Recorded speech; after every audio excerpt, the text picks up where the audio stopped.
given, that's how we live it. Don't be mad at the system, it's simply how we've existed. I hear a lot of people talking like they politicians and choose to be an accountant because it's safe in the business.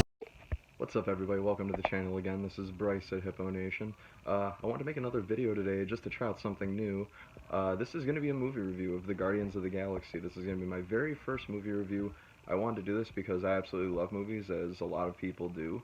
And plus, with everything going on right now, I'm like, well, I got more time because I can't really go outside. So why not watch some movies, have some fun, and take advantage of the Disney Plus subscription that I bought.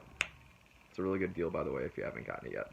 So let's get right into the review. So basically, I'll be reviewing Guardians of the Galaxy. I know it came out in 2014 and it's 2020, so I'm a little late to the party on this, but I figured, well, no time like the present, so why not watch it now? So Guardians of the Galaxy is basically a story about a young boy named Peter Quill, who very quickly grows up in the movie and becomes a full-grown adult, and a bandit known as Star-Lord. So the movie starts out with Peter losing his mother to, I believe it was, I forgot what disease it was. I don't want to give it away because I don't want it to be a spoiler, but just know that he loses his mother. He ends up being devastated. He runs away from the hospital, and while he's running away, he actually gets kidnapped by a group of intergalactic bandits who he is then raised by, and then he grows up to become the bandit Star-Lord and lives out on his own. So from there, we basically get him, the story begins, or I should say, the story of the Guardians of the Galaxy begins with him trying to steal this orb that contains a very valuable and powerful item that is bountied by a lot of other high-profile figures in the galaxy for a lot of money. And then pretty soon him and a band of other characters get together and find common ground, and then the story kind of goes from there. So this movie kind of stars out Chris Pratt as Star-Lord. He does incredible. Zoe Saldana as Gamora. Dave Bautista, who you guys might know as the WWE wrestler Batista, or at least that's how I grow up knowing him as. And then, of course, we've got Bradley Cooper as Rocket, and we've also got Vin Diesel as Groot, and he says 3 words the entire movie: I am Groot, and that's about it, and he does it really, really well. So where this movie is strong is the chemistry between all of these actors and actresses is incredibly strong. The acting from all the supporting cast to the main characters is top-notch for the entire movie, so it was really, really, really fantastic. The world build-up and the world creation, the effects are beautiful. The motivations behind the characters are pretty impenetrable, and it makes them essentially really likable and very human, which draws us into their story. So where this movie shines brightest is its ability to allow us to kind of examine these characters at a deeper level and realize their motivations. And then as their motivations start to transcend and change throughout the movie, we're able to find the deeper human connections between them and then have us get attached to them, which makes the movie a ton of fun to watch. And the best part about it is it doesn't take itself too seriously, despite the harrowing past of all of these characters, which is pretty fantastic. And as the movie starts to transcend from having these incredible mistakes and as all these conflicts change, the Guardians, they end up sort of banding together, and their goals sort of evolve. As their goals start to evolve, they become closer with one another, and then they also like to introduce a little bit of humor with each other, getting to know each other better, and growing to eventually be friends, family, whatever you'd like to call them.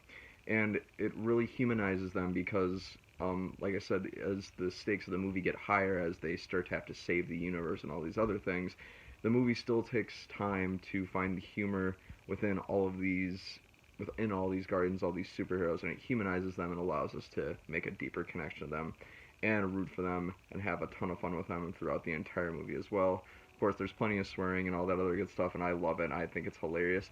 There's one point in the movie I noticed where there's a scene where they're in a prison, without giving away too much, and there's a character that looks just like Mac from It's Always Sunny in Philadelphia. For those of you who don't know what that show is, It's Always Sunny in Philadelphia has a character named Mac, and this one prison guard looks just like him. If you guys watch the movie, you'll see exactly who I'm talking about. It's kind of hilarious. I still have to triple take to make sure it is or isn't him. I still haven't looked it up yet. I'll have to look it up eventually.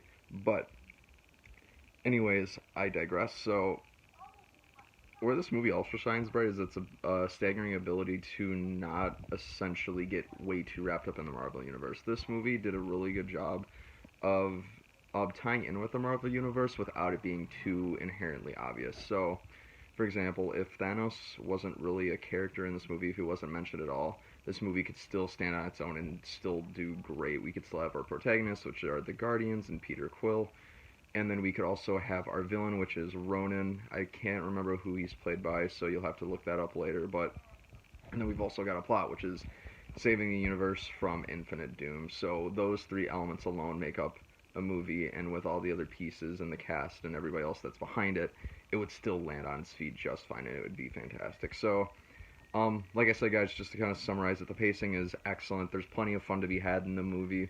There's still a lot of very deep motivations, a lot of really good conflict between all of these characters, and then we get to kind of see them transcend into a deeper human connection. They go from these sort of outlaws into something much, much bigger. I don't want to give too much of it away.